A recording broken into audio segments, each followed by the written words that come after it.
And good morning, ladies and gentlemen. Galen, Clavio, Scott Caulfield joining you on another edition of CrimsonCast as we recap Indiana's victorious 31-7 hosting of Wisconsin this past weekend in football. Hoosiers pushed their record to 11-0 for the first time in program history, en route to what looks like it may well be an undefeated regular season and the riches of the postseason that await. Scott, it was a beautiful day yesterday in Memorial Stadium. It was a beautiful way to finish off the 2025 regular season at home. How are you doing, my friend? I'm doing awesome. No, yesterday was amazing. And we were talking about this many times. Like the week before, it was snowing, it was freezing. It's like we caught the perfect day. I mean, today it's starting to cool down. It was cool the couple days before that. I mean, yesterday was the best last day of fall. Like it's just going to be, that was the best day. And that was the day we had the game. And it was just perfect. And it started a little foggy and then it just opened up and was sunny. I mean, that was just a great day. And just kicking the shit out of Wisconsin was also fun. Yeah. I mean, it had all of the elements that you would like in a game in late September or early October. But, you think about being in the stadium and for the first time in the history of the program, you're there to witness Indiana completing another, 2 consecutive undefeated regular seasons at home in the Big Ten. And you're also getting a chance to watch Indiana maintain a number 2 ranking, to maintain a positioning to be in the Big Ten championship game. I mean, none of these things have ever been on the table at this time of year. You think about what the normal November in Indiana football has been historically, and you feel like you're hanging on by your fingernails. And here, just a triumphant day. It wasn't the bludgeoning of an opponent as we saw earlier on in the year, but there's some reasons for that. And at the end of the day, a 24-point victory over a team that used to torment you really felt satisfying walking out of the stadium. And it was just with the visuals and everything around the game and the atmosphere walking out of there knowing, all right, we took care of business. We can rest for a week. That felt really good all the way around. 2 things off of that. Like we walked around a little bit, so I missed some of whatever the in-game advertisements were. But I remember many times during the depths of when we were really bad, these November games, half of the ads were for Indiana basketball tickets. It's like, hey, don't forget Indiana basketball's coming. We have Indiana. I don't remember a lot of Indiana basketball talk during the game because we're talking football. The second thing is, and I apologize if AI has led me astray again. I couldn't go through and do this before the show, but I was thinking about this. Something we mentioned about the beginning of the season, and one of my goals for the season is, can you win every game at home? That's a really good sign of a program. It's good for the fans. As you mentioned, we go undefeated at home, not just in the Big Ten, just an undefeated 7-0 at home, back-to-back years. Last year, you're undefeated at home. I tried to pull up what other seasons has Indiana gone undefeated at home. So I did this through AI. I might have missed one, but as I see it, you have 1945, 4-0 at home, 67, 5-0 at home, 91, 6-0, and then 2020, 3-0. So you only done it 4 times before Signetti got here. Wow. Never back-to-back years. Never even within a decade of each other. It's you're talking different generations seeing it, and now you've done it 2 times back-to-back years. We'll see, but it looks like I don't know why it couldn't happen next year. I got to look at our schedule. But anyway, just immensely awesome. Just so good for the fan base, so awesome. But back-to-back years, 8-0 at home, 7-0 at home. That's amazing. It really is. And it's funny. I was texting back and forth with Taylor Lehman this morning, and he noted something that has been on my mind a lot, but it's also something to think about in the confines of this season. Indiana's about to go undefeated. Unless disaster strikes against Purdue, they're about to go undefeated. They just went undefeated at home again. And yet it feels like this, it almost feels like an afterthought to everything else going on this season with the playoff and the positioning and being, one of the top 2 teams in the country. I mean, the idea that Indiana football could go undefeated would have been a press-stopping moment in any other season, and especially among the fan base. But 2024 was just such a wonderland in so many ways Yeah. that I almost feel like it has lessened what should be an incredibly high level of awe and appreciation for what's going on this year. And I don't know, Scott, I don't even have a point to that other than anytime we would have gone 11-0 in the first 100 years of the football program, that would have been an undefeated season. To go undefeated 11-0, to do it at home, and to frankly have fans being like concerned a little bit on social media about the way that Indiana played in the game despite winning by 24 it's been such a fascinating and rapid turnaround in terms of how we think about IU football and what we assume is normal. This is not normal in any way, shape, or form, and yet here we are. So it's so funny you brought this up because that's what I was going to talk about. I was going to wait for you to yell at me for getting ahead of myself. But Indiana has only gone undefeated in the Big Ten once, 1945, and they had a tie. They were 5-0-1. If we win next week or 2 weeks from now, the first ever fully undefeated Big Ten season.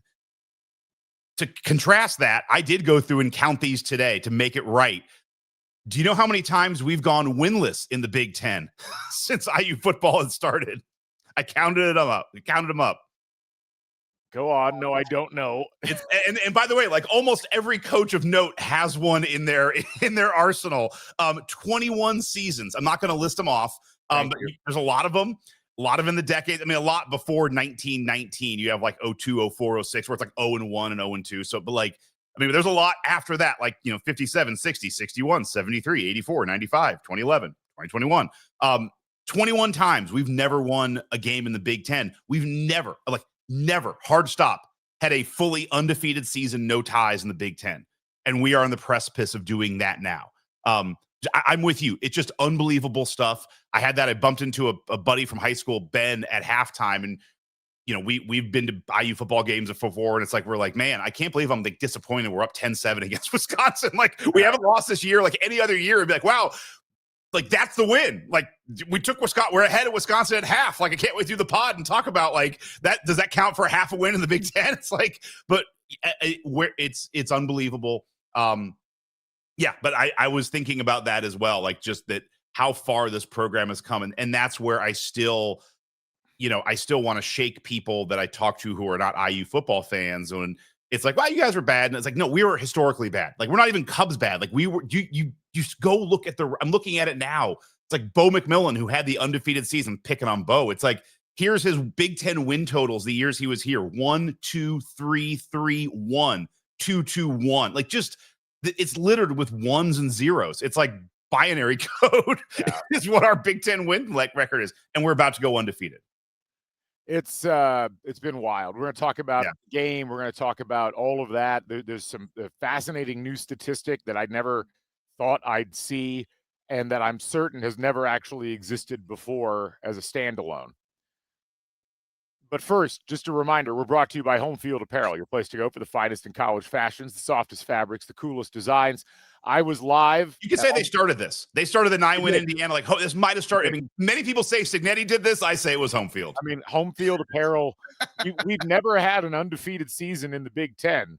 When Homefield Apparel, that's not, well, no, I guess I screwed that stat up. We've never had back-to-back undefeated home seasons in the Big Ten without Homefield Apparel in our lives. And I saw a Kick Was Good shirt yesterday. Yes. I was like, oh, like that's it's like the better than the Oval. That's what started this. It's so vintage. It's amazing. But yeah, Homefield, of course, with the location on Kirkwood Avenue, Homefield at Tracks. I was there on Friday previewing the game, talking a little IU basketball as well. We had a great group of people that came in and said hi. Got to see a lot of listeners of the show stop by and say hello. And we've just enjoyed working with Homefield for so long. It's funny. I previewed a hat in the I heard this store, which was really nice hat. And apparently it's not available on the website. It's only available at Homefield at Tracks. I'm going to double check on that and see what we can do.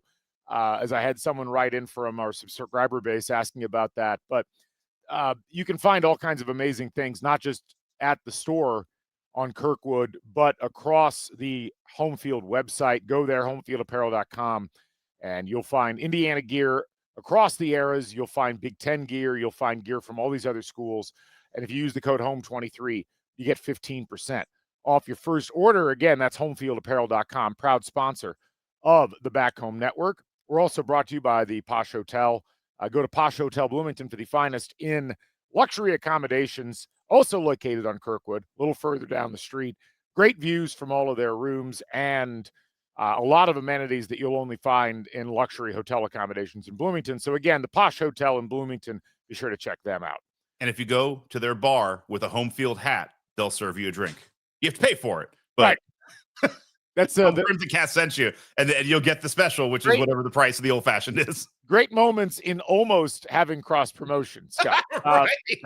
Let's go ahead and dive into the game. Indiana victorious in this one by the final score of 31-7. You mentioned it earlier on, Scott. It was a bit of a stodgy game from Indiana in terms of they didn't have quite the flow that we've seen from them in prior home games.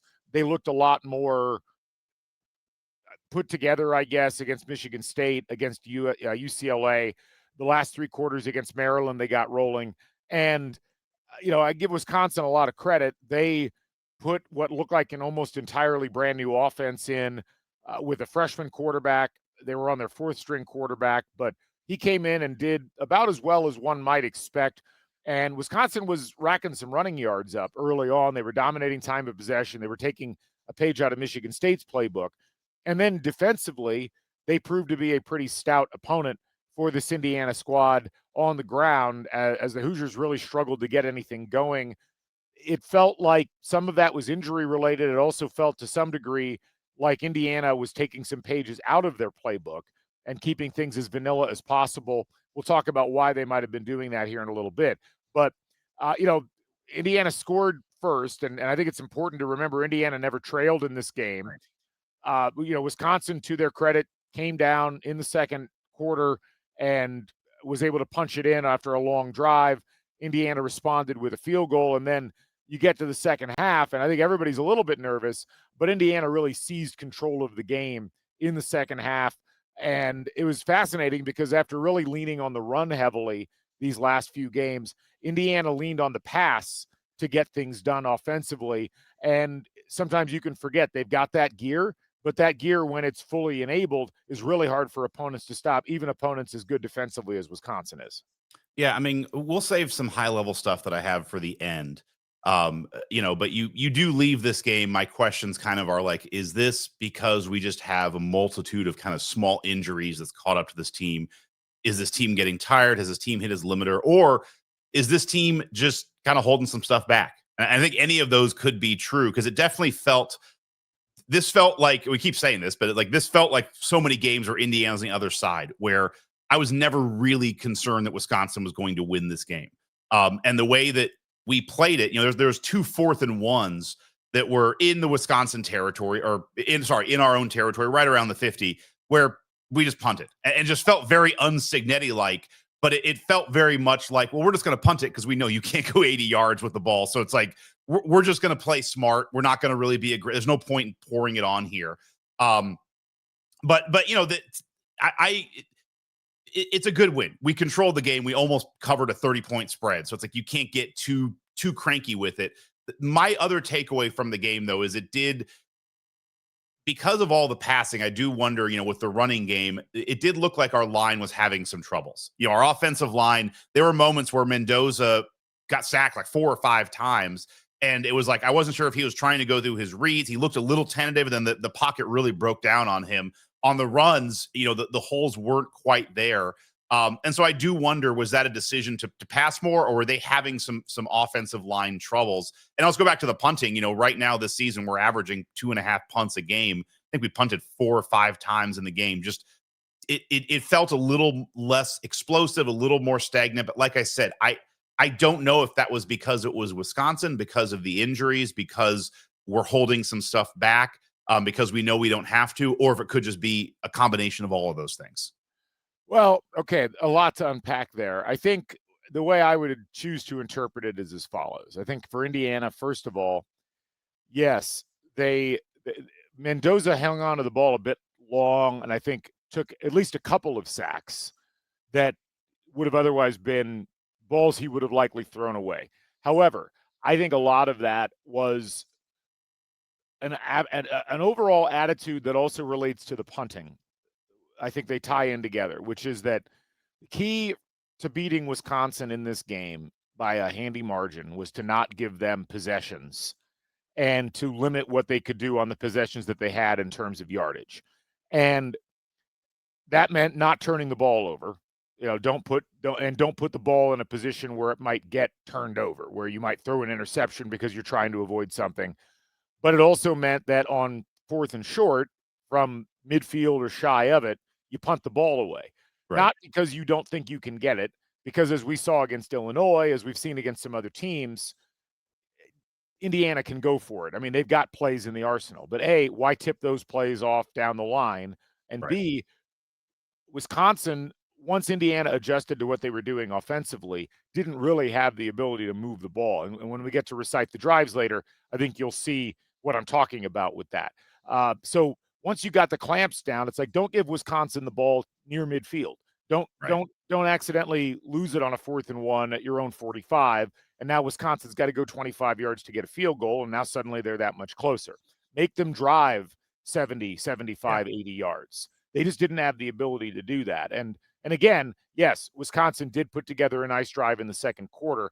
And if you took that drive out, you're not talking about a game where Wisconsin did anything. Wisconsin had 168 yards of total offense in this game.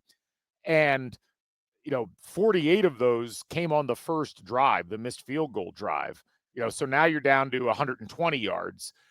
Of the 120, 79 of them came in one other drive. So, I mean, and in that drive, 40 of those yards came on one broken 4th down play, which they got, and they did. It's like that was a complete DB break play. But I look at this game and the way that people reacted to it, and even the way that people are analyzing it in some circles online this morning.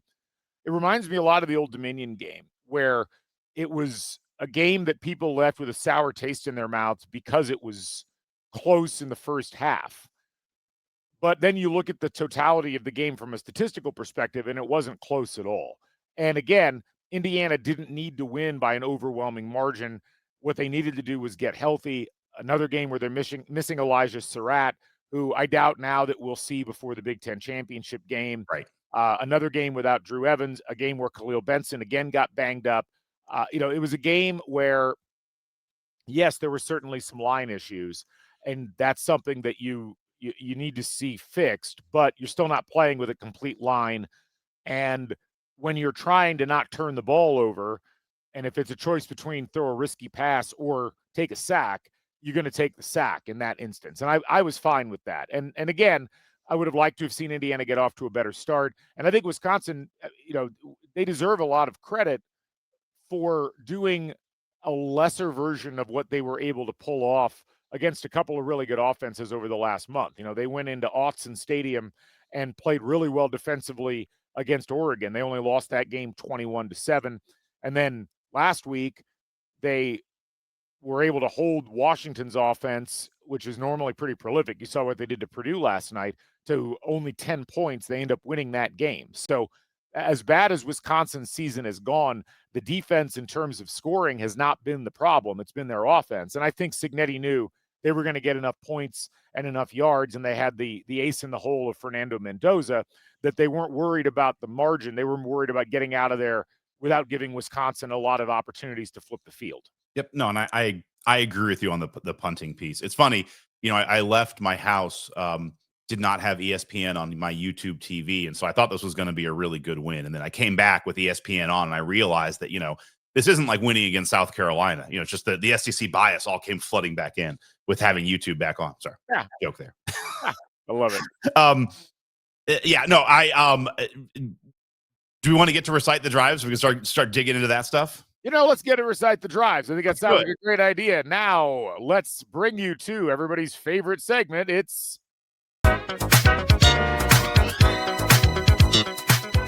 now time for Recite the Drives.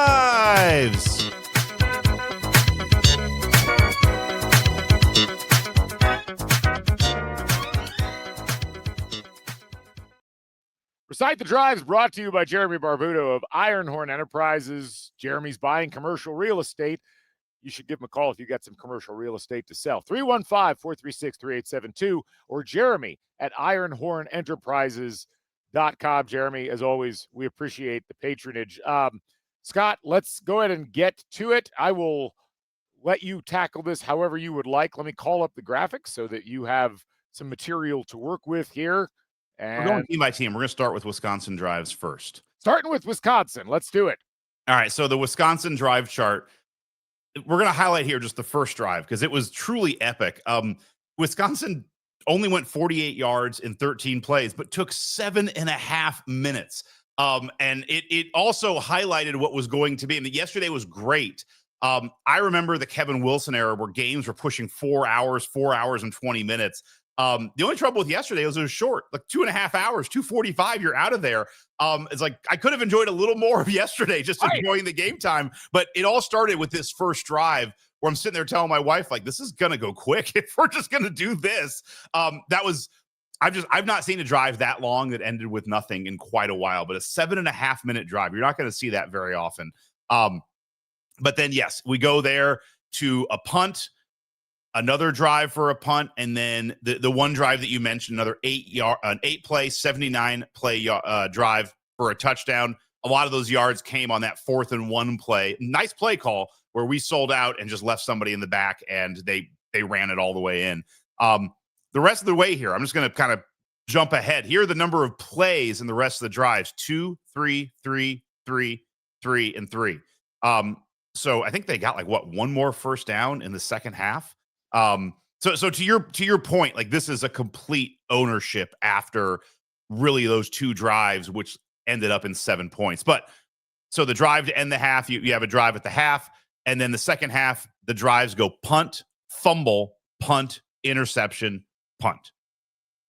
That's really good. That's pretty damn good. That's really good. And it mentioning here because we talk about the fumble. Indiana again gets points off of turnover, something Cignetti mentioned in the post game. And it is pretty amazing how good this Indiana team is at not only getting turnovers, but then converting points on those turnovers. And again, they do it once again with that fumble. It's really fascinating because, as I think, again, so much of the way that people interpret this game is the framing of when things happened, what order they happened in. If Wisconsin scrapes together a touchdown drive and runs a fake on a 4th down that nets them something in the 4th quarter, no one cares. But it happens in the 2nd quarter, and it draws it back to a tie game, and people still have a bad taste in their mouth. And they're like, why wasn't Indiana more dominant? But yeah, I think you can see just from looking at this how well Indiana performed in this game, especially defensively. Like they really did do an awesome job against a team that, to be fair, they should have done an awesome job against, because Wisconsin's offense was putrid coming into this game. So it's not like it's an accomplishment to maintain that level of dominance, but that is a team that has not demonstrated a lot offensively this year. Well, and also, again, that first drive, I have to keep reminding myself that too. Part of the reason Indiana didn't get a ton of points in the first half is 30% of the first half, they didn't even touch the ball. Right. They kicked the ball off, and then 30% of the half was done before they even touched the ball again. Like, that first drive was just so long. What about the Indiana drives, Scott? Indiana drives. Let's do Indiana side. All right. So first drive, 9 plays, 72 yards, touchdown. Now and that's the only drive in the first quarter. So there you go. We only get 3 more drives in the second quarter. And I think this is where, I think if you flip one of these differently, it does change the tenor of the game. But second drive, 6 plays and a punt. Third drive, 3rd plays and a punt. And then the 4th drive, you do have a 9-play, 56-yard drive that ends in a field goal. And again, I think both of those drives, 2 and 3, I think one of those had a 4th and 1 punt where I'm with you. I think any other game against any other opponent or a different situation, we probably go for it. And one of those drives might turn into something more than it was. But, the analysis ahead, I think that we talked about before, makes the total sense of that's one of those where you punt just because there's no point in trying to go for it. So anyway, asterisk there. In the second half, this is when things get a little more normal. We have first play of the second half, 9 plays, touchdown. Second drive is a punt. Third drive, 1 play, touchdown. That's off the fumble. and then you have a punt, and then you have a touchdown, and then you have the end of the game.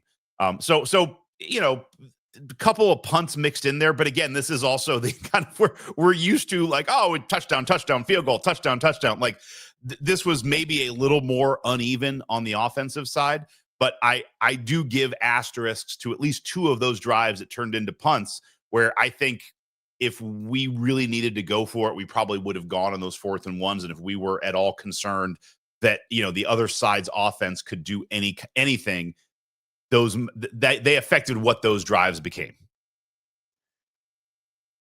I agree with all of that. And ultimately, I think from a drive perspective, the big thing I take away is that, again, Indiana, when they need to, shifts into a lower gear, and that's on purpose. And for a lot of the commentary that I'm seeing about there being line problems, I mean, there were some line problems, but this is a tough line to block. Over the course of the last 3 games, Wisconsin's racked up 14 sacks. They had 4 against Oregon. They had 5 against Washington. They had 5 against Indiana. So, look, Wisconsin's really good at doing that kind of thing. Indiana needs to be better at blocking, but a lot of these were holding the ball too long to not throw the ball into coverage type of sacks, as far as I'm concerned. So just keep that in mind as you're racking things up. But no, otherwise, Scott, as always, great work on Recite the Drives, brought to you by Jeremy Barbuto from Ironhorn Enterprises. If you've got commercial real estate to sell, give Jeremy a call, 315-436-3872, or email him at jeremy@ironhornenterprises.com. Thank you again, sir. Scott? And I'll a new segment, just like recite the game. We're not going to do it, but just recite the game. This is something that I think we all kind of know, but Cignetti mentioned on his post-game radio interview is, this team just played 6 games in a row, like 6 weeks in a row. We're not going to recite the games, but, it was October 4th, the last time this team had a bye week. This bye week coming this late in the season is unique and different, but I do think that has to be mentioned as you look at this team, just and line play and these things, not that they're not trying, getting tired, but I mean, 6 straight weeks can wear anybody out. And you had a lot of tough games there, and you've flown really high up in the sun. Like, a lot of new things are happening. I think that has to be factored into all of this, that the team is going to look a little bit sluggish and probably not as on point after you've gone 6 straight weeks with travel and with a ton of important games. Yeah, you figure the 3, of the 6 games that they played in that stretch, at Oregon, Michigan State, UCLA, at Maryland, at Penn State, Wisconsin. So 3 road games, and you went literally coast to coast in those road games. It's a lot, and that's something that you do have to keep in mind. I mean, when you look at some of the other teams in the conference, Oregon just got a bye right before the Iowa game that they played, and USC got a bye. When was their last one? They got to buy the same week that Indiana did. So I would look to them as maybe having some problems going into that Oregon game next week, because they've had to play pretty consistently throughout. It does have an effect. And outside of Ohio State, who seems somewhat immune to the depth issues that the rest of college football deals with, it is something where the wear and tear and the dinging up that happens on a week-by-week basis. I mean, Kamara goes out early yesterday because of a re-aggravation of a stinger injury. That's going to happen when you're constantly getting hit week after week. You need some time to recuperate. And this is where I remember having the same conversation after the Michigan game last year, Scott, when Indiana won that game and then got a bye before going into Ohio State. And that's what gave Indiana fans some hope, was that, okay, we've been on this wild ride since the last bye week, but now you get some time to rest up and recuperate. I think for now, what you look at for Indiana is you get this whole week off. You get to play Purdue. You get a little bit of more rest on the back end of that because you're playing on Friday instead of on Saturday. And then when you go to the Big Ten title game, if you can go into that game 12-0, even if you lose, you guarantee yourself a couple of additional weeks of rest, because you're almost certainly, especially with what happened yesterday, a top 4 seed in the college football playoff, which means instead of having to play the weekend of the 19th and the 20th of December, now you're not playing until the weekend of New Year's. So Indiana, just put it this way, we just played 6 games in 6 weeks. Right. If we win out, we're going to play 5 games over the next 2 months. Like that's what we have ahead of us. Like we're playing less games over probably nine weeks between now and the national championship game. It's wild to think about. And this is where, if you can make it through the gauntlet, and this is where Indiana going 11-0 going into their bye and then getting the chance to play Purdue, this is where all the hard work pays off, because now you've given yourself the chance to rest up and be a lot fresher than even, Ohio State's arguably their toughest game is going to be the last game of the regular season. They have to play a game before that, and then they got to play a game the week after that. Now, again, Ohio State is largely immune to these things, but, for Ohio State, I'm sorry, they do get a bye. No. They had a bye. No, they had a bye. It was the 25th. That's my bad. But still, by that point, the Big Ten just announced another bye for Ohio State. They've done worse before. No, we're just gonna give them a W. Like that sounds like a win. Like, the big house. Like, we'll go ahead and just chalk that up. Yeah, but it does. You do rack up some mileage, and this is why SEC teams play a joke opponent in November to try to space that out. But ultimately, for Indiana, when I look at what they've been able to do and what they've been able to accomplish, the fact they win that game by 24 and really never got out of like third gear for most of it, that was impressive. And the fact that they, I think, from my eye, are clearly making things as vanilla as they can get away with their play calling on offense, because they're holding some things in reserve for Ohio State. They're holding some things in reserve for the college football playoff. They played with fire a little bit last week because I think they got too vanilla against Penn State in the third quarter, and it led to a really talented team who had underperformed coming back and playing really hard in the fourth quarter against them and them almost losing the game. But they got through that, they get through this, and now they're in a much better position. And Scott, before we go to break, the statistic that I wanted to share. Oh, yeah. What else happened yesterday in college football that was noteworthy? What else happened in college football? What was the big result that was a little bit surprising to everybody? Oh, the A&M comeback against South Carolina. Right conference, wrong game. Alabama losing. Alabama lost to Oklahoma. Alabama lost at home to Oklahoma, which means that the nation's longest home winning streak in college football. Oh, shut up! Belongs to the Indiana Hoosiers. They've won 15 straight at Memorial Stadium over the course of the last 2 years. Can I throw that's so I guarantee this is the first time in college football history that Indiana has held the record for the longest home winning streak by itself. That's insane. We have the longest home winning streak. Yeah. It's nuts. My wife mentioned something to me last night. This is future casting, but along those lines, if we win out, do you know what that will mean? What will that mean? We will win the national title, but we will also be the last team, but I think the only team to hold the last undefeated national championship in both basketball and football. I hadn't thought about that, but dude, the home winning streak, I mean, that's got to be the only. Well, it has to be the only time unless like there's no way we 15-0. Oh, that's insane. Yeah. It's wow. It's one of those things. Oh, that's a great stat. Well done. I mean, I cannot claim credit for it. I saw it from other people, but it's wild to think about that. You think about the last time Indiana lost at home.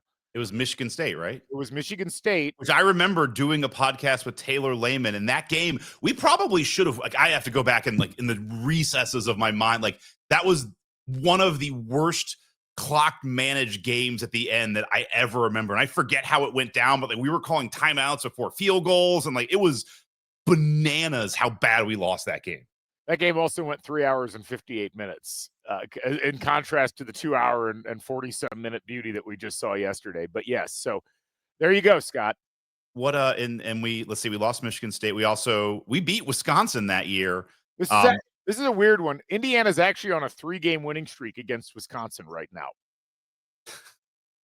I don't know what world we're living in. It does feel a bit upside down, does it? I don't know. This is, I mean, but in a weird way, this is like the IU football. We went through the gauntlet, you and I, from 1996 to now. Now we get good riding the end of our life versus maybe a I don't know, like another team's fan that had all their winning, like the Steelers fan who had all their winning in the 70s. Now they don't get it anymore.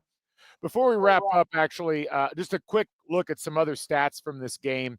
One of the other reasons that this game went very quickly was the lack of penalties. Only 2 total penalties in this game, and really deep into the fourth quarter, there was only 1 penalty that had been called on Wisconsin, and that was an offsides. Indiana picked up a 10-yarder later. 2 turnovers for Wisconsin, none for Indiana yet again. Indiana, 305 yards passing. Almost all of that was Fernando Mendoza. His brother Barbuto came in and completed 1 pass late. But Indiana, out of their 388 yards, 305 of them coming through the air. And Fernando Mendoza continuing to build his increasingly impressive Heisman case, 299 yards, 22 of 24. There was a great stat that I saw yesterday from Dave Revson. I want to find this real quick. Here it is. In his last 5 home games, Fernando Mendoza has thrown 21 touchdown passes and 16 incompletions. Yeah. So he's got 5 more touchdown passes than incompletions over the course of the last 5 for a games. Heisman campaign, this game was great for him because the stats look great. You look at it. And of course, getting ESPN back on my TV is also awful because I'm watching some stuff last night. And it's like, you don't see those SEC schools, but like I was listening to them talk about this game, and like Booger McFarland's like, yeah, but that game was a lot closer than the score looked. Like, don't let that score fool. It's like, you wouldn't say that about any other game. Like, you wouldn't be like, oh, like that Alabama game, they lost. But it's like that South Carolina game, like that was way closer. So you'd be like, 31-7, they kicked the hell out of them. Like, look at the stat line. Like, no, but with Indiana, we got to talk about how close the game was. We'll get to that argumentation on the other end of the break. Right. But a couple other things, statistically speaking, Roman Hemby leading the team in rushing, 14 carries, 58 yards. I mean, it's easy to look at the game and say, well, Indiana only rushed for 83 yards, but realistically, 24 of those yards were losses from Fernando Mendoza's sack. So if you take that out, Indiana rushed for over 100 yards in this game. Kalon Black did not have a good game, but Kobe Martin came in and looked really good in a little bit of action. And I was really happy to see Solomon Van Horst get in there and get a couple of yards. Charlie Becker, Black, he came to our sideline like in the middle of the first half, like with a stinger or something. And I think he had something going on. Charlie Becker continues his taking of the college football world by storm. 5 catches, 108 yards. So if Surratt is Waffle House, is he IHOP? Like, what are we doing with Becker? I mean, he's turning into something. I think there's already an IHOP on the team. No, I'm not sure. I think we need Hopscotch? No, I got to think about this. It's I haven't decided on a good nickname for him yet. Crew Car Wash, they're always open. Like, I don't know, we need something. But incredible pass and incredible catch from Fernando Mendoza in the first quarter. Again, right in front of my location in the stadium. That was beautiful to see. Another great game by Riley Nowakowski, who caught that ball right after the turnover and scampered sideways and then found a seam down the sideline and got it in for the touchdown. Nice solid game from E.J. Williams on the boundary, and then Omar Cooper Jr. with the touchdown at the end. Had a kind of a quiet game. It almost felt like they were purposely trying to get Becker and Nowakowski and E.J. Williams in more regularly. They were almost using Cooper as a decoy to some degree. Let me just say one thing real quick here about Omar Cooper Jr. I mean, are we sure the guy can catch? No, I'm kidding. No, there's something that happened in the third quarter that I thought was instructive, and I think does kind of quell my fears about how this team kind of holding back or not. Is we're about like the 30-yard. This is the drive that ended with a touchdown to Omar Cooper Jr. We're the 30-yard line or so, and Cooper Jr. gets into a fracas with one of the Wisconsin players. Like the Wisconsin player like throws him down or something, and they're kind of getting into it. No penalties called, like nothing to be done. But it's like you could tell Cooper's pissed. Some of the teammates come around, slap him on the head, and it's like you could tell he's pissed. Immediately, the next play, they go to Cooper for like a 28-yard pass, and it was almost like, well, we could do this whenever we want, but like you pissed off Cooper. So like, all right. And then like they had like one more play and they hit him for a touchdown. And it felt to me like he had a really quiet day. And then Wisconsin like screwed around with him and he got pissed on the line. It felt like, all right, fine. We'll just play the Cooper play. It's like, it really felt like you were playing, freshman level on NCAA 26 with your, 6-year-old cousin. And you're just like doing, sweep. You're just kind of messing around, not checking your plays. And you just get pissed. And you're like, well, I got to score a touchdown now. And I'm going to do it with this play, with this player. Like it was just so like literally the play after he came up in a little bit of a fight. they just went straight to him 2 out of the next 3 plays for completion. So it had a funny feel to it in that way. That's a great point. And yeah, I mean, that's why it just never felt like Indiana fully felt the need to step on the throat of Wisconsin in this game. And right. So they didn't, but they could have if they wanted to.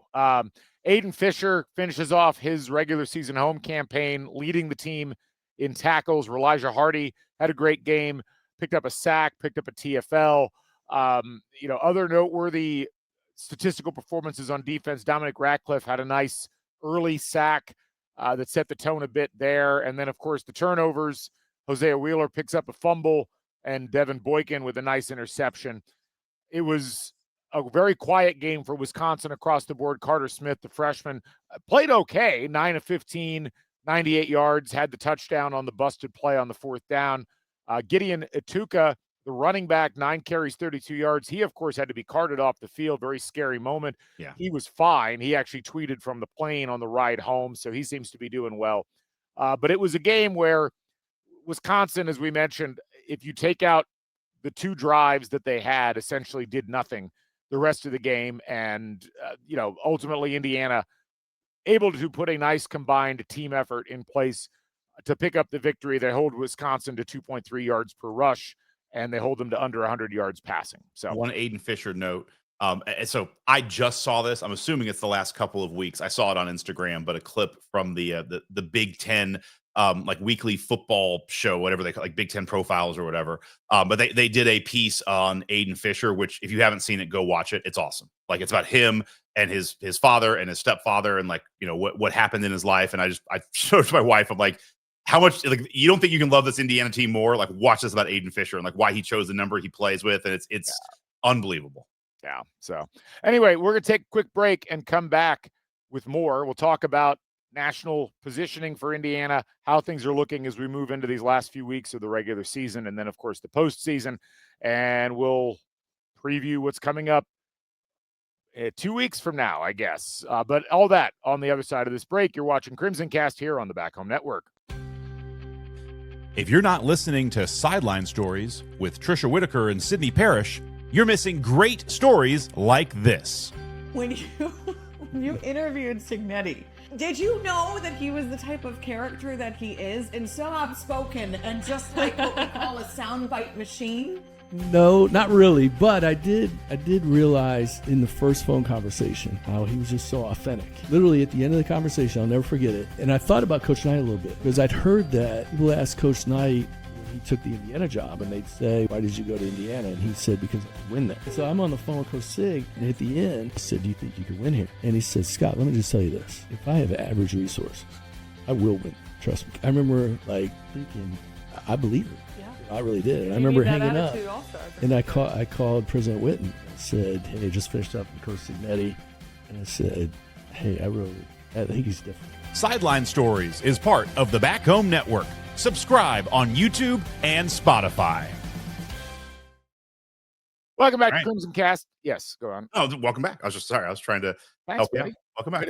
Appreciate you chipping in. High-level question for you before we go on to the national stuff. Go on. We talked about last season a little bit, that it felt like, in retrospect, the team kind of lost some of its mojo after that Nebraska game, partially because of the Rourke injury. And just looking back, it's like it never quite got back up to those heights again. We were kind of hinting around all of it. But based on, how things have gone this year, are you concerned about that with maybe the Oregon game this year? And, since then, you look at some of the games that we've had, not that we've totally lost our mojo, but like the Wisconsin game, you stutter a little bit at the start. You have a good finish. The Penn State game, like you mentioned, kind of have a moment where you're playing, the Maryland game, you start off slow, have a good, I'm just throwing that out there. Like, are you worried at all that this team is having some of those same issues, or do you think it's the reasons we talked about before? I really don't feel like they're having those issues. And if you look at, there's a great chart, which I might just pull up here. I just retweeted it while we were in break. That's what I do during breaks, folks. I go to Twitter and I ran and got coffee and hope I made it back in time. Yeah. See, Scott was taking care of himself. I was taking care of the podcast, but no, I'm kidding. But actually, let me just, let me just download this and I will put it into the, there we go. Let's go up to overlay, give some behind the scenes look at what we do here. We just upload files on CrimsonCast. That's basically how it works. I'm going to pop this up. This is opponent adjusted success rate through week 12. And I'll note that the Oregon game was quite a while ago now. That was 6 games ago. Indiana is the most consistent team on the course of the season across all of the Power Four in terms of their adjusted success rate allowed on defense and their adjusted success rate on offense. So this is another way of looking at what we would look at with like Ken Pom for basketball, is like, how efficient are you offensively in terms of your scoring, and how efficient are you at keeping opponents from scoring defensively? That's essentially your net success rate.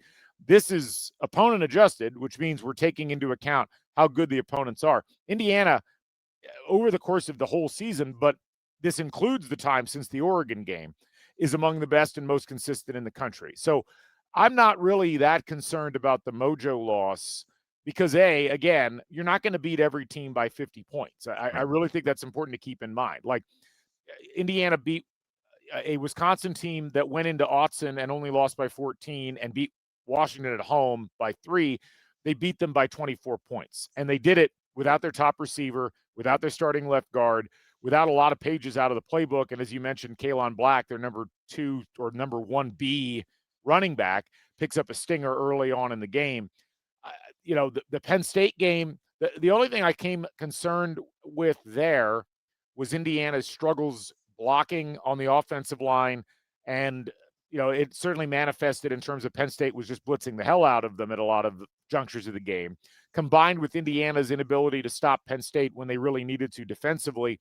But that kind of feels like a hiccup rather than a chronic problem. Last year, the Rourke injury, I think, really limited what Indiana could do offensively. Yeah. And you have to think the other thing we were concerned about was Elijah Surratt kind of became less of a threat in the passing game. The catches fell off. He wasn't nearly as dominant as he had been earlier in the season.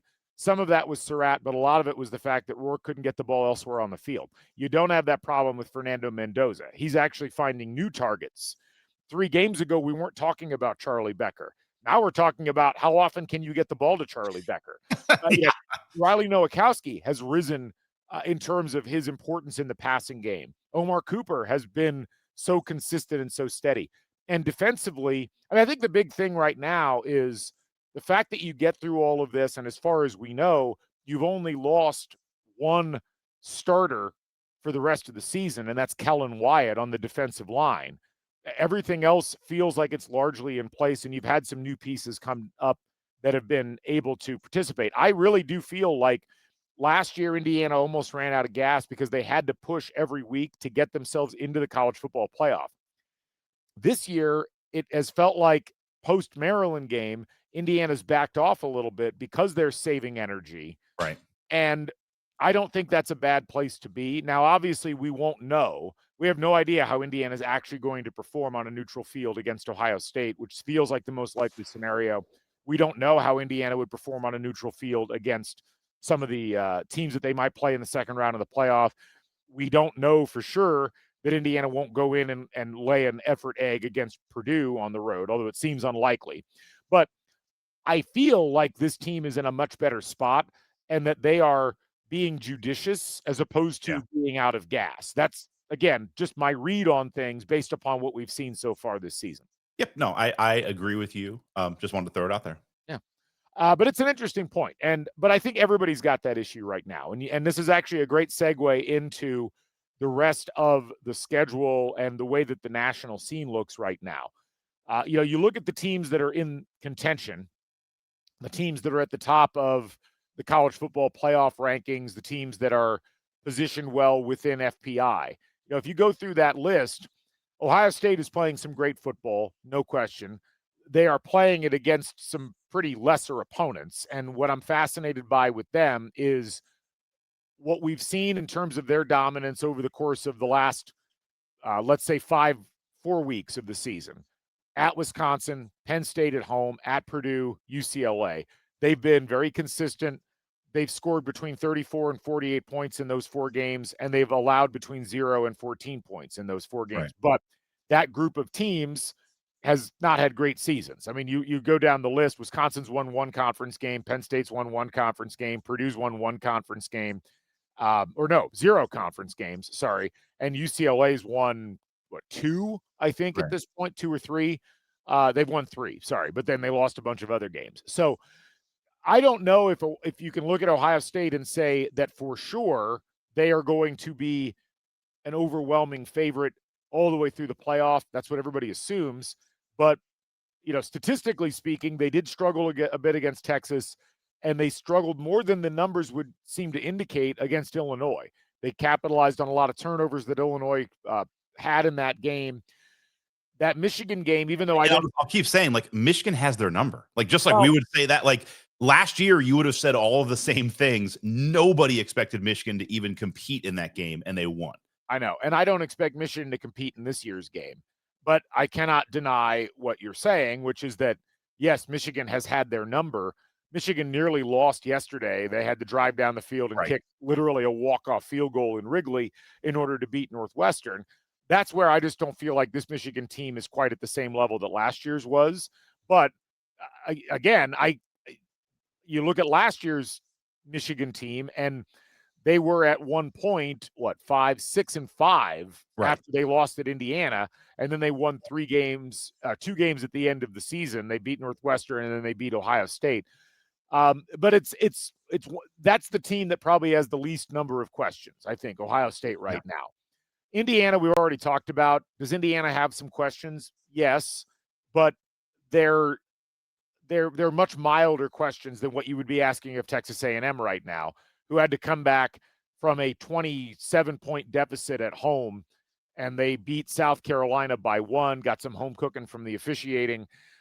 It was not a good performance by Texas A&M, and I'm fascinated to see how the polls decide to treat A&M today. They're not going to lose spots, but there were more first-place votes for Texas A&M in the coaches poll than for Indiana. Indiana had none, and Texas A&M had like 5 or 6. I don't know how you would look at the performances between those two teams and the overall statistics and say that Texas A&M should be ahead of Indiana in the rankings. I'm sure some people will. I just won't understand their rationale. Yeah. Alabama, who was 4th in the CFP rankings, goes and loses at home. And this is where I start to ask. Remember, losses don't count for Alabama. So let's just talk about their wins. Well, this is where I ask myself, so Alabama, I just want to get this straight. Alabama at the start of the season lost a game on the road, but it was still a game that they lost against a team in Florida State that right now is 2-5 in ACC play. Imagine if Indiana or Oregon had that loss on their resume. I mean, they would be getting laughed at. Now, Alabama, you give them credit. They won at Georgia. They beat Vanderbilt pretty handily. At Missouri. They win at Missouri, which looks less impressive now. But you lose to Oklahoma, and Oklahoma's a fine team. I'm not going to sit here and say that Oklahoma is somehow bad, but to lose that game now puts you in a position where your resume looks a lot less pristine. Like, you could make the argument, well, we won that game, we lost that game at the beginning of the season, and that was a different team, and they've matured. One of the really interesting things about Alabama is if you really look at the metrics and you look at the efficiencies, Alabama's offense has not been in the same level as most of the other top teams that they've been competing against. And actually the secret is A&M's has not been either. They're 12th and 13th, which is fine, but Oregon's is 4th, Indiana's is 5th, Ohio State's is 3rd, Notre Dame's is 6th. Georgia's is 7th. You could make arguments that those teams are really the elite. Alabama and A&M, they've won games, but their statistical numbers that underlie their teams don't point to them being nearly as dominant as the committee has tried to make them. So I'm really curious, where do you rank Alabama? You got to drop them below Georgia at this point. You got to drop them below Texas Tech. You got to probably drop them below Ole Miss, and you should probably drop them below Oregon and Notre Dame. I mean, it's a really interesting thing, but suddenly Alabama does not look like a sure thing to get into the college football playoff. I'm really fascinated. They're probably still going to get in, but they're a lot less safe now than they were before. Yeah, I mean, this is where, this is why it's tough to just have these hard and fast rules where it's like, well, head-to-head matchups means everything. Because, like, if you went off of that, Alabama still needs to be ranked ahead of Georgia. It's like they beat Georgia, so they played, and then they're better. But, yeah, I mean, there's no reason why Alabama should be ranked ahead of Georgia at this point. I'm with you. They fall behind all of, Texas Tech, Ole Miss, probably Oregon gets ahead of them. Yeah. And then, then it becomes the ultimate problem. It's like Alabama, Notre Dame. Can we just move them both up to 1 and 2? Right. Yeah. Let's make this easy and just make Notre Dame 1 this year instead of 4. We just thought it'd be a good idea. They probably dump down below Notre Dame and hit into that Texas range, but Oklahoma will be ahead of them too. So they'll probably drop to like 9 or 10 this week. Yeah, I think, and then they don't really have a path to get back into the SEC title game, correct? Well, okay. Here's the odd thing right now with the SEC standings and where things would sit. So right now, A&M's 7-0, and they have got the big game for them is the game at the end of the season where they have to have to go to Texas. Right. So that's, and I want to double check and make sure I'm not missing one. Yeah, they have Samford this week. Way to stretch yourself there, guys. Yeah. And then Alabama has Eastern Illinois. So let's. Yes. So then you look at the final week. Can we do a little schedule talk this week? ESPN, just a little bit about strength of schedule, just maybe. A little bit, maybe.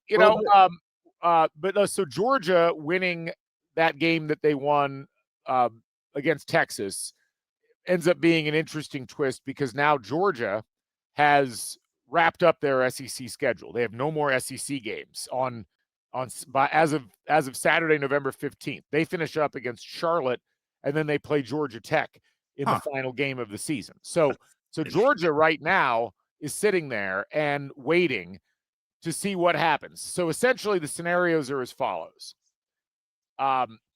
Alabama has the trump card over Georgia in terms of they already beat Georgia, so they have that head-to-head.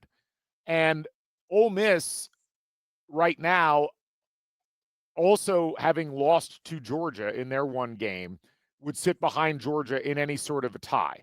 Now, Ole Miss has to play Mississippi State. The only way that I believe that they can get in is through a tie-breaking procedure that would have them in a tie with Texas A&M. If Texas A&M loses to Texas and Alabama beats Auburn, I believe it just reverts at that point to Alabama, Georgia, or Alabama A&M. It's one of those two. But there's some other procedure where you could potentially get Ole Miss in. Those are the only teams right now that are still in contention for being in the title game. And so that's going to be kind of an interesting thing to keep in mind as we move forward. Because go on. Yes. Well, just taking a step back, because I've wondered this too, and we talked a little bit about it on Crimson Cash, but getting ahead of ourselves, but also it's where we're at. Let's just say it's Indiana, Ohio State in the Big Ten title game. As we've kind of discussed, it feels like obviously the winner of that game would probably get the 1 seed. And we've discussed the loser would probably get the 3 or the 4. And it feels like similarly, however the SEC plays out, that winner is going to get the 2. And the loser might still also get the bye. But I wonder from just an optics perspective, would the committee look at that and be like, all right, there's a lot of teams and a lot of conferences in college football. If it's just literally Big Ten and SEC get 1, 2, 3, 4, no matter who wins and loses, is there a bad optics where maybe you just go ahead and say, all right, we're going to have to throw, Texas Tech in there. They get the 4. And I'm just wondering your thoughts on that. Like, would optics come into it? Because if that happens, it does feel like the Big Ten always gets jobbed. I don't know. Just, it was a thought process of like, if it literally is just Big Ten winner, loser, SEC winner, loser. And it's like, yeah, guys, everyone's got a shot. Sorry, Big 12, you're not in. I wonder, I don't know, just leaving that to you as kind of your thought process there. I know it depends on what teams are going to be there. And if it's a 2-loss Alabama team that loses, that probably makes more of a difference. But I look at it like if Alabama beats A&M or if Georgia beats A&M, I could see a scenario where it makes the most sense for it to be 1, 2, 3, 4, Big Ten, SEC, but it just looks bad. I don't think that they much care at this point. I mean, right now, if you look at the CFP rankings, writ large, it goes as follows. I mean, it's Big Ten, SEC, Big 12, SEC, Big 10, and then Notre Dame. It's going to be real hard to not have the 2 Big Ten teams in the top 4, especially if they both finish the regular season undefeated. I just don't see there being a scenario where one of them loses and they drop below the top 4, based upon the fact that everybody else would have at least one loss and probably 2 if you get past whoever the SEC champ is. Right. The one wild card I think in this mix is Texas Tech. But I think in that case, if it was a scenario where there were 2 undefeated Big Ten teams and then a Texas Tech team that finishes 11-1 and then wins the Big 12 title game, I could see a scenario where Texas Tech gets the 4 or the 3, and then the SEC champ gets the 2 or the 3, and the loser of the Big Ten gets the 3 or the 4. Like, I could see some kind of a scenario like that unfolding from an optics perspective. But at this point, I just don't know if the committee much cares. It's going to be fascinating to watch. But even that scenario that I laid out is, I mean, it's possible, but I'm not sure exactly how much they'll value Texas Tech. A lot of it's going to depend on what we see them do with Alabama when they reveal the new numbers. Because, I mean, at this point, Texas Tech, all they have left in the regular season is they got to beat West Virginia at West Virginia. They have a bye this upcoming week, and then they have that game to close out the regular season. And then they would likely, I mean, I'm not exactly sure who they would play in the Big 12 championship game at this point. Right now, if you look at the potentials, it's likely going to be BYU. So a Texas Tech BYU game, that would burgeon their statistics even more, because right now I would have BYU as like 11th or 12th in the college football playoff standings. But I'm not sure if the optics will really matter that much for them. Okay. You're probably right.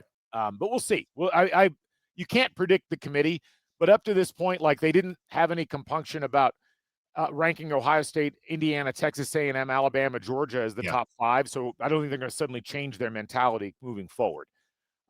Georgia's a really fascinating case. They really beat Texas like a drum in that second half yesterday, and deserve a lot of credit for the way that they won. And this is a team that has looked unimpressive at times. They only beat Florida by 4. They only beat Auburn by 10.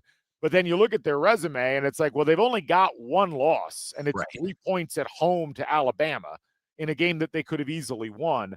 And now they're done with the SEC schedule. They're going to play Georgia Tech, who's probably overvalued at this point, given how bad they've been playing. If they win that game, Georgia is the team that you could make an argument for being a top 4 seed, even not making the SEC title game. And I think the door opened a lot wider for them now that Alabama has lost that game. I think that's a fascinating scenario to keep an eye on. Oh, so the loser of the SEC title game drops to a 5 or a 6, and Georgia takes a 4 seed. Because, like, so I plugged all this into the system, assuming that Oklahoma wins their last 2, and assuming that Texas A&M, Alabama, and I think that's it. Assuming those 2 teams win, if A&M wins out and Alabama beats Auburn in the Iron Bowl, you'd have Alabama, Georgia, and Ole Miss all tied at 7-1, and it would be Alabama taking on Texas A&M in the SEC title game, because Alabama would have a better conference opponent win percentage, assuming everything else kind of stays even within the conference. If Texas beats Texas A&M, it would be Alabama versus Georgia in the SEC title game. If Auburn beats Alabama, but Texas A&M beats Texas, it would be Texas A&M and Georgia in the SEC title game. And if Texas beats A&M and Auburn beats Alabama, it would be Georgia and Ole Miss in the SEC title game. And whatever. What I love is, I know that ESPN is, I'm just hearing you say this, I know they're going to turn this into, this shows how good the SEC is, because look at all these teams that are jockeying, they're still there with 1 loss. And it's like, or you can look at the Big Ten, where you got 2 teams that are undefeated. Yep. Like, there's the other way to look at it. You could mention that too, but I guarantee that'll be the discussion this week, is like, this shows how tough the SEC is. Yeah. It's going to be really interesting. And even in the Big Ten, there's some wild scenarios.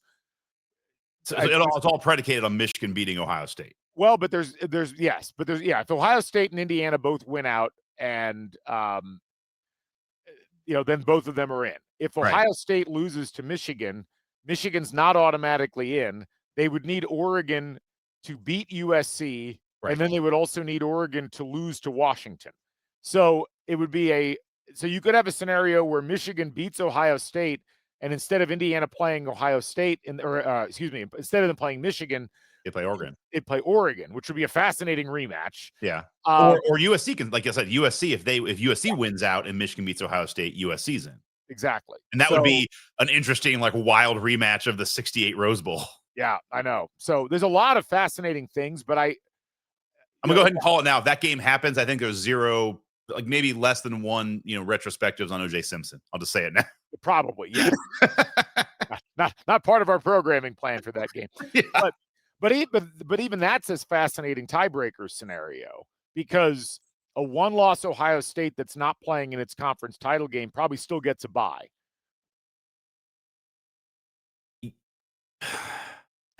Well, I mean, probably, but what if we play Oregon and lose? Like, then does Indiana lose their bye? Like, is that going to be Oregon and Ohio State? I don't know that. That's a great question. I doubt that in any scenario. I think a road win versus Oregon. I don't know how that would go. That is a fascinating. But I will say this: like, this is something where we don't want to. Like, if those scenarios, like, we would get screwed. Like, I know it. Like, Indiana's not going to get the benefit of the doubt over when you're talking Ohio State, Alabama, Georgia, Oregon. There's no way that we're going to be advocated for and we're going to get in unless we win it in. I mean, like, that's the scenario. The more I look at this, like, a lot of these crazy scenarios probably don't benefit us well. Right. Yeah. I would argue, like, what you want if you're Indiana, play Ohio State. You want to play Ohio State. You want to both be undefeated, and you want that to be a game that you're close in, which I think Indiana can do this year. But that's an interesting scenario, and I think maybe we'll wrap up on this. I was talking about this with Taylor earlier today. How much and look, Indiana winning the Big Ten title would be huge for Indiana. Right. But both teams, I think, are faced with a fascinating scenario in that game, which is, statistically speaking, they are the two best teams in college football. They've been the two best teams in college football for the last 2.5 months. They are likely than not to play each other in the college football playoff. How much do you show in that game, knowing that you might have to play that same team later on? I mean, there's some gamesmanship there, just in terms of not just that, but even how much do you expose yourself to injury, knowing you're both in, knowing you're going to go out there and likely be on opposite sides of the bracket. That I really do find to be a fascinating scenario, not just for Indiana, but also for Ohio State. Like, you want to go out and win the Big Ten title, but you also have to play some game theory as you move forward, and you've got the cushion to do that. Both teams in that scenario. I agree. I mean, I would say that the Big Ten title would mean more to Indiana, but that's Indiana fans at large. Like, this is, you have to look at, like, Cignetti and Ryan Day. What are they thinking of? And I think you're right. And they have to look at each other and say, if all things kind of are going to happen normally, we're meeting again. Like, this is the first of going to be a rematch against Indiana and Ohio State. The next one means a lot more. And, it's like, it's hard to beat a team. There's so many things going on there. I agree. It's fascinating. It would almost be, it's like two players bluffing in poker and just waiting to see, like, the first team to kind of run an interesting play. It's like, that's not a vanilla play. Like, it's like, it might just be a Tecmo Bowl game for a while, where it's like, you just have three plays, and the first team to run like a reverse sweep is like, oh, you're doing that. You're going to break out a play. We'll break out a play. Like, I could see it being a very vanilla game. I could also see it become like, fine, I'll raise you. You want to raise? Like, and just turns into that. It also might not. Everything you're saying is true, but I will go back to this. If you think about it from a coach's player's mentality, if you're Cignetti, and I think the exact same thing would be said for Ryan Day on the other side, but if you're Cignetti, you're not looking at it kind of like, I think maybe us as Indiana fans are looking at it. It's like, man, Ohio State's, they're the number one seed. Like, we're going to have to beat them at some point. If you're Cignetti, you're like, F this. We're the number one team. Ohio State's got to figure out a way to beat us twice. Right. And we're going to go in and we're not going to dictate our game to them. They're going to dictate their game to us. And then when we play again, I want them to have to figure out what they have to do to beat us again. Like, I guarantee he's going into it thinking like, we're going to win them both. Like they're the ones that need to adapt to us, not the other way around. Yeah. It's all a bunch of fascinating stuff, and we get to all What's also discover it in a couple of fascinating. weeks. What's also fascinating is we're about to play the bucket game next, and you and I don't think we're being too crazy, but it's like we didn't do a lot of talk about it. There's none of this like, well, bucket crazy stuff happens. Like I think we're both 98% confident that game is a win. Well, it's not just us that feels that way. It's also FPI. I mean, there's statistically speaking, Purdue is not good, and Indiana has been amazing this year. It's a rivalry game where you can have problems, but we said this last year too, and Indiana won 66-0. I'm curious what the crowd's going to be like in West Lafayette. I could see my son really wants to go. I think I'm going to take my son to that game. I'm taking the family. Tickets are $65 to get in. And, at this point, according to FPI, Indiana's a 96.9% favorite to win the game. Purdue is missing their top running back as Devin Mockabee went out a couple of weeks ago for the season. I think it'll be an interesting game. It'll be a bit of a challenge in as much as Purdue's going to be fired up. That will be their Super Bowl. They would love nothing more than to keep Indiana from going undefeated in the regular season for the first time in program history. There's all kinds of things there for Purdue. It's a night game. The weather might not be that great that day. I'm looking at the advanced forecast. It won't be like last year where there was snow, but there could be rain. It'll be chilly. But Indiana needs to take care of business. They need to finish on a strong note. They need to ramp things back up as they head into that Big Ten title game. I think their big focus will be, let's not get injured and let's not showcase too much of the playbook as we move into this next phase of things. But yeah, you're right. I mean, we've got 2 weeks to talk about the bucket game, and we'll certainly talk a ton about it. But, the fact that that's what's standing between Indiana and an undefeated record and a guaranteed bye, essentially, in the Big Ten title game, minus some kind of wild-ass scenario, as we talked about earlier, is a pretty good spot to be. Hell yeah. So, anyway, we'll go ahead and wrap up on our end of things, and we will be back later on this week. We'll have, of course, more content across the Back Home Network that you can tune into. Big Red Carpet with Rhett Lewis coming up tomorrow as he'll break down what he saw in that Wisconsin game and look ahead a little bit. Crimson Cash are you guys going to be on this week? Or we go every week. We'll straight through the Big Ten title game. And then we'll have football weather as well. Myself and Matt Blasky got a little bit of a taste of some of the scenarios that we'll be talking about in terms of playoff, in terms of seeding, in terms of all of that stuff. So all that coming up later on this week. Be sure to subscribe to Back Home Network on YouTube or on Spotify or on Apple. You can catch CrimsonCast throughout the course of the rest of the football season as well as basketball. And be sure to check out our friends at Assembly Call as Indiana back in action on the men's side. For Scott, I'm Galen. This is CrimsonCast. We'll catch you folks on the flip side. Stay never daunted. So long, everybody.